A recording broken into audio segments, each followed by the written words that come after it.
Everybody move back! Within the grounds of the Chinese consulate in Manchester, a protester is being beaten by masked men who dragged him in. He's seen being kicked and punched for at least 40 seconds before a police officer steps in and pulls him to safety. Bob Mann escaped Hong Kong because of violence like this. He never expected to be front and centre of it in the UK.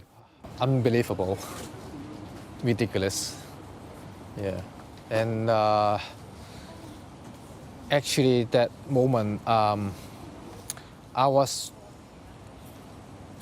thinking that I might die inside, because that's not surprised that they would do that. As well as the cuts to his face, Bob's left with bruises all over his body. They like a gangster, you know? They just doing things like gangster. It shouldn't be like that. It's not in China, you know? This is UK. Why?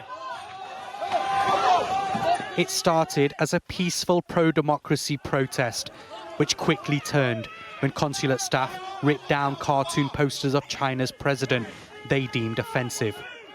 But it was the apparent involvement of the Consul General himself, pulling Bob's hair and watching on as he was attacked, which is cause for concern.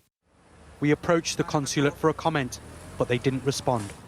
Protests outside embassies and consulates aren't uncommon, but rarely do we see them escalate to the kind of violence witnessed here. It is now up to the police to investigate and determine what action should be taken, if any, and for the government to decide whether they make any diplomatic response. The Prime Minister's office said these reports are concerning, but calls are now growing for the Foreign Secretary to summon China's ambassador in Britain for an explanation. We have a rich history of accepting protest, so this sort of behaviour is not acceptable. I think our Foreign Secretary needs to set a good example, draw that red line that this sort of behaviour will never be accepted from anyone on British soil. What happened in Manchester has left many like Bob scared and even more angry. But this is now a much bigger issue, which could have huge diplomatic consequences.